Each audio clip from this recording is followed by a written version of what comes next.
look at this form because it allows us to think about how much energy is stored per charge and how many charges do you have of them. So this one, we know it's fixed, so it's the same amount of charges. So we have the same amount of charges on both. So if I were to draw plus, plus, plus, minus, minus, minus on this, I'd do these plus, plus, plus, minus, minus, minus. Those same charges that are crammed into a tiny space in the small cap are now luxuriously spaced out on the larger cap. So it's the same amount of charges on both, but as we saw, if you have more energy per charge, now we're going to find that the amount of energy stored per charge is not the same. So if we compared electrons, or just charge carriers in general, we find that they do not store the same amount of charge. There's a tremendous amount of energy stored with these because they're in all close proximity. Here, when they're nice and spread out, there's not that much. So what we have is that while you have the same amount of charges, if you store more energy per charge, you will have more overall energy.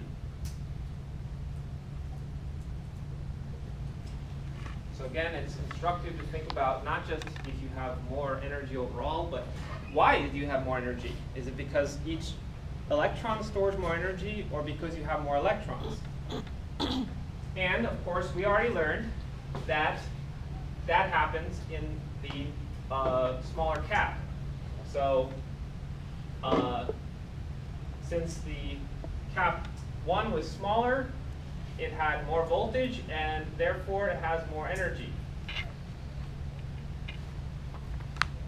So P is larger for the smaller capacitor.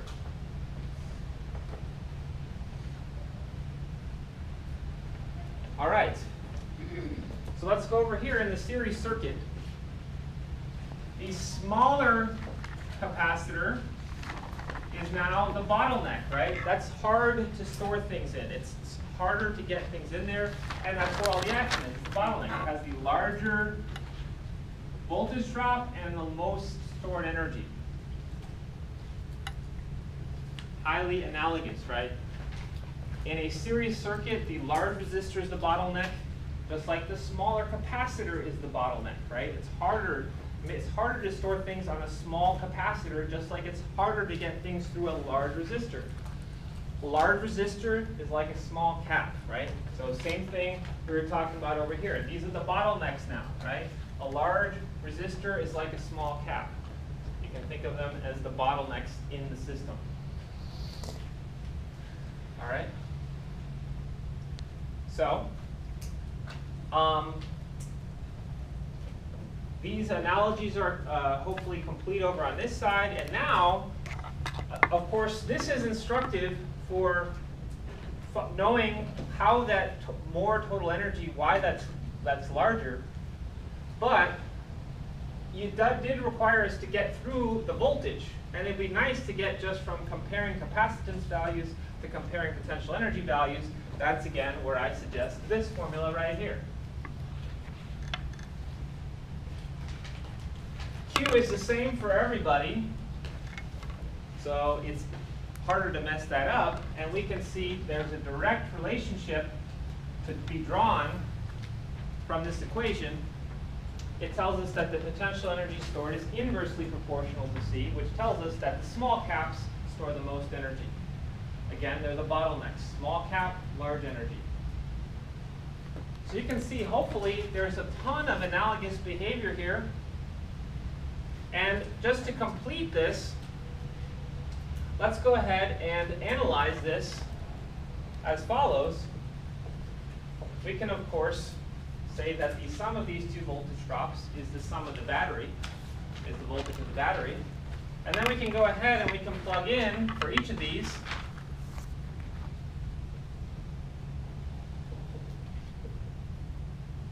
the relationship. Looks like this.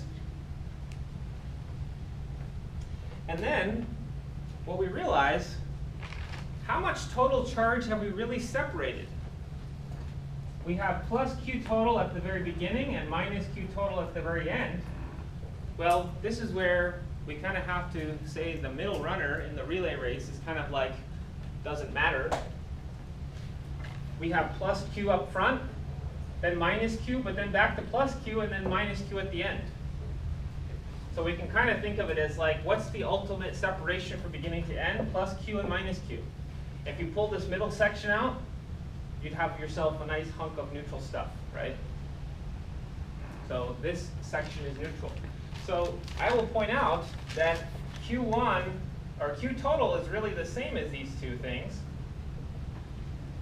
We cancel that out, and we get our familiar 1 over rule.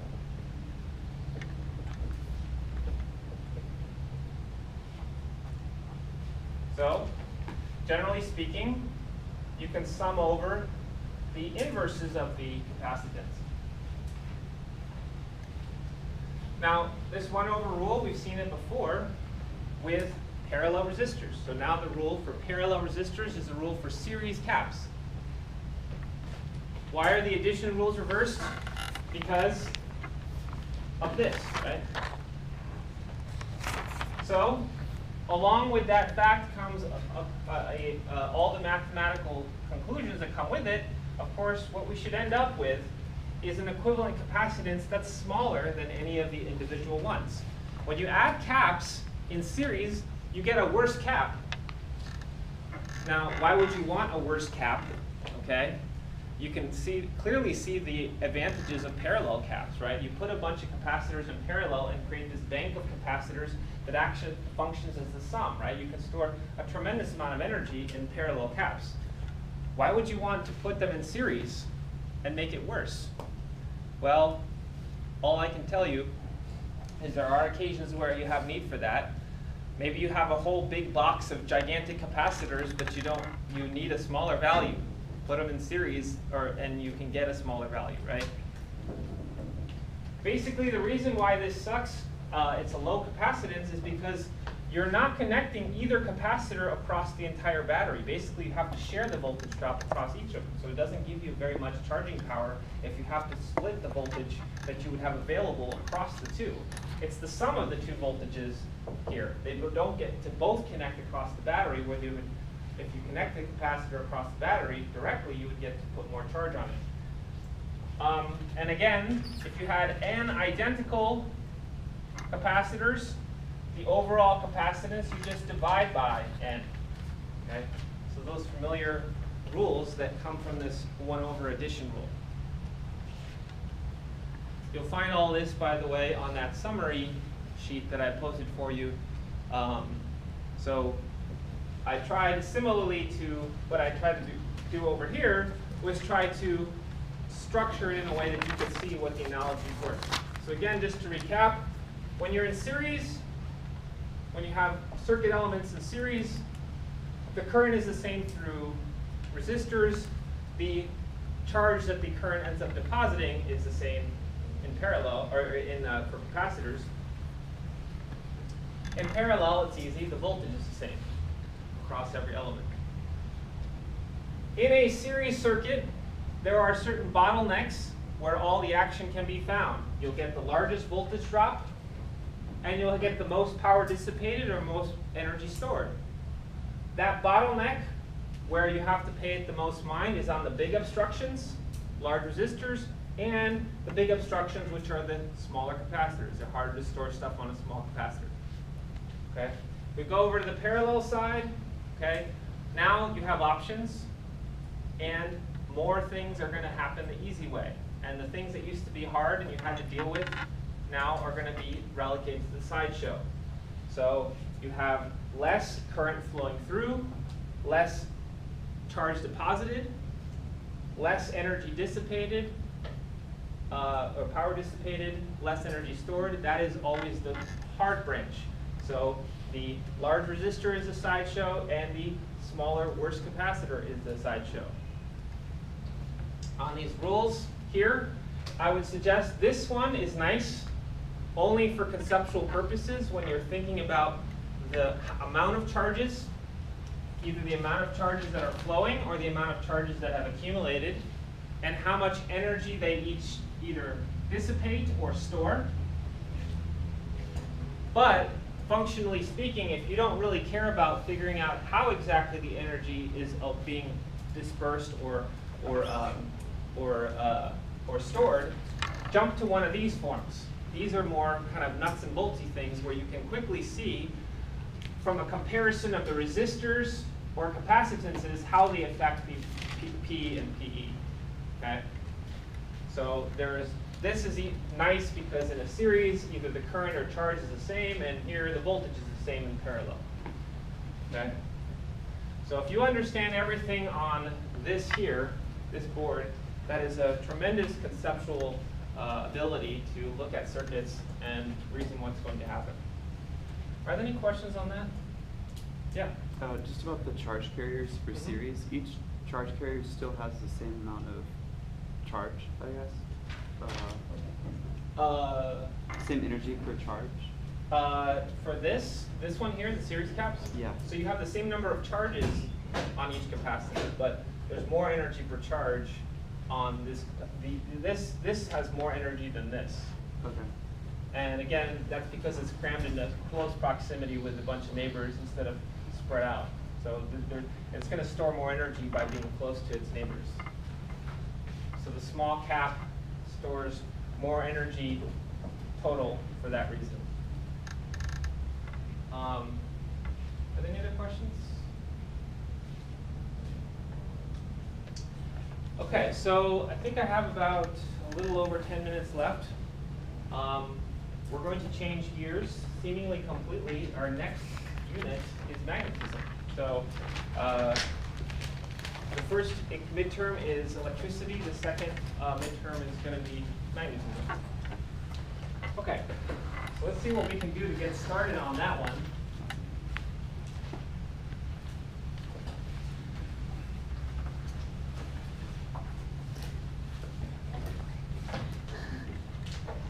Magnetism.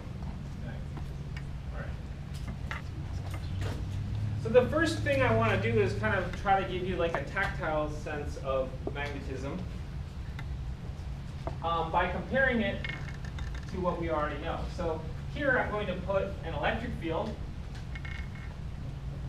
I'm kind of imagining it as like a virtual electric field. We can drop particles in there and we can see what happens to them. And then, for comparison, a magnetic field. For magnetic field, we use B. So we are hopefully well acquainted with the rules of how charged particles behave in a electric field. The force law, if you wanted to find the force, you would use this. This just gives you the amount. And of course, you are hopefully well accustomed to the idea that positive charges feel a force downstream and negative charges feel a force upstream, right? So if I were to drop a positive charge in this region, no matter what it was doing, it would feel a force the same way. So for instance, if I dropped it here at rest, V initial equals 0, it would feel a force, and it would speed up going to the right.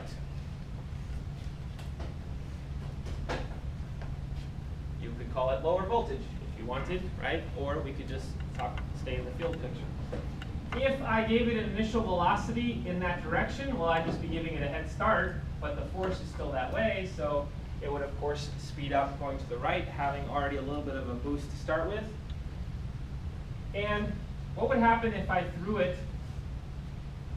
upstream like that? What would it do? It would still have a force downstream, so you'd have a force and acceleration opposite the motion until that force could stop it and turn around and speed it up going the other way. I think you even had a question on your homework where you threw something like this. That was on homework number 1, and then again, the force is the force, so you're going to kind of curve like that, right? No matter how you decide to toss this thing in here, let's say I do this, it does not have an effect on the force. The force is downstream, so That's what would happen if you tossed either released from rest or tossed in various ways. You tossed or you released a positive charge in a uniform electric field or electric field. That's how it would behave relative to the field. The force would be downstream. So let's compare and imagine we were able to experiment doing the same thing with a magnetic field. Let's try the first three. I drop a charge at rest. I throw it downstream. I throw it upstream. And here's what I find. If I release it from rest, it doesn't move. If I throw it downstream to the field, it moves, but it moves with a constant velocity. And if I throw it upstream, it just moves with a constant velocity. What does that tell you the force, the magnetic force is? Zero. There is no force. Magnetic force is zero on all three of these. We're just observing particles undergoing Newton's first law, which is that they're doing whatever it is that they already were doing. So if I release it from rest, it'll stay that way. If I throw it, it'll just maintain that velocity I had when I left my hand. So what do we have to do then to have the charge acknowledge the presence at all of the magnetic field? Well, clearly something else other than this. It turns out that in order for the charged particle to feel a force from the magnetic field, we have to do something like this. The motion of the charge, first of all, it has to have motion, and that motion very specifically has to cut across the field line, either in whole, like this is at 90 degrees to the field, or in part. So magnetic force on a particle is zero unless the charge is moving already, and it's moving such that it cuts across the magnetic field either partly or totally.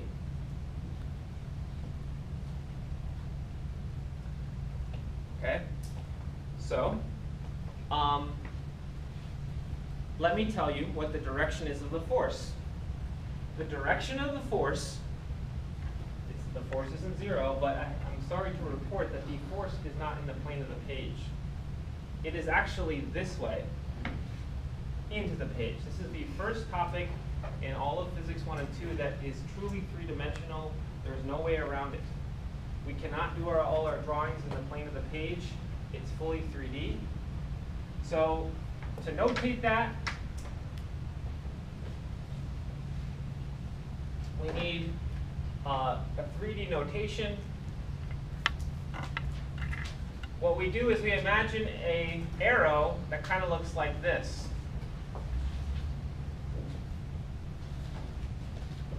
So think of it as like a Nerf arrow or something like that. You might buy it from the store. Okay?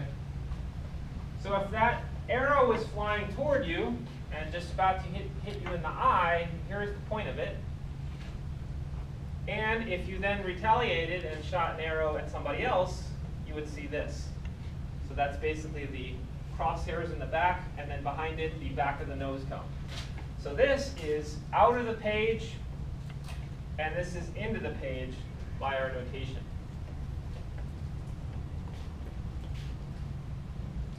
And the answer, which I will show you how to get, for the direction of this force is it's into the page like so. There's a rule for getting that. It's called the right-hand rule, because one of the things that you are carrying with you that can be used in a proper mnemonic is the right hand. Okay?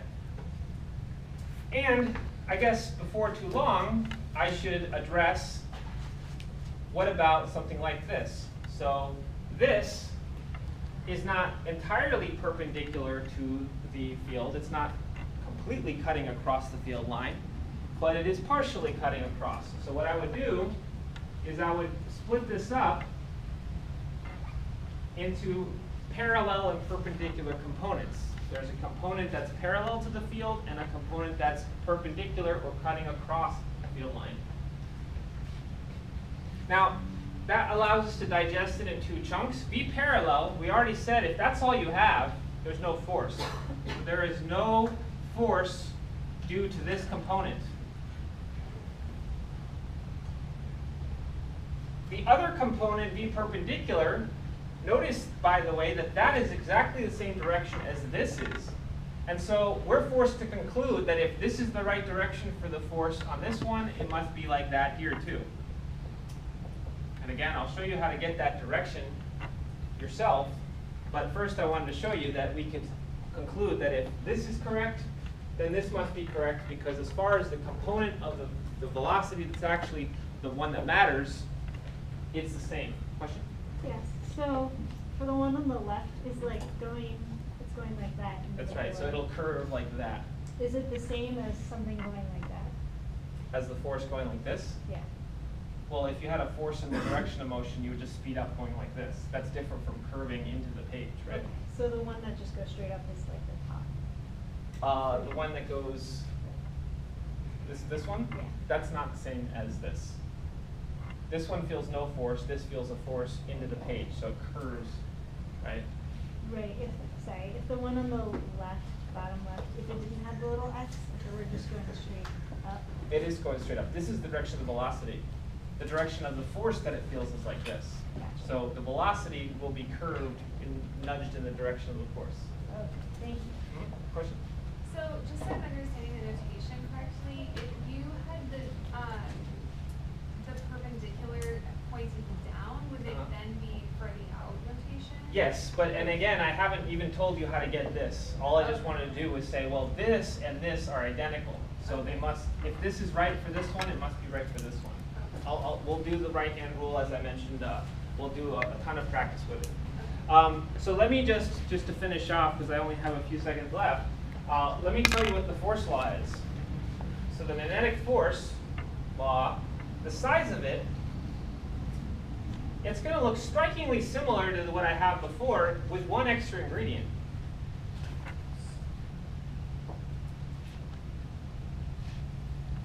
It's exactly the same thing. It's the amount of charge, the strength of the field, but the final ingredient, the new part, is that it requires you to have not only have a motion, but have a motion that has at least a component, if not the whole thing, a component that is perpendicular to the field. Otherwise, the force is zero. So if we look at these three, we can understand why the force was zero. In the top case, you didn't have any velocity at all.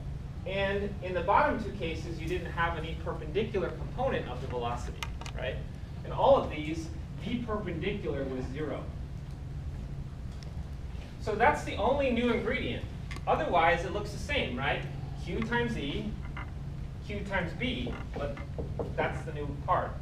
The other thing is there obviously is a complicated, much more complicated rule for direction called the right-hand rule, which we'll get into on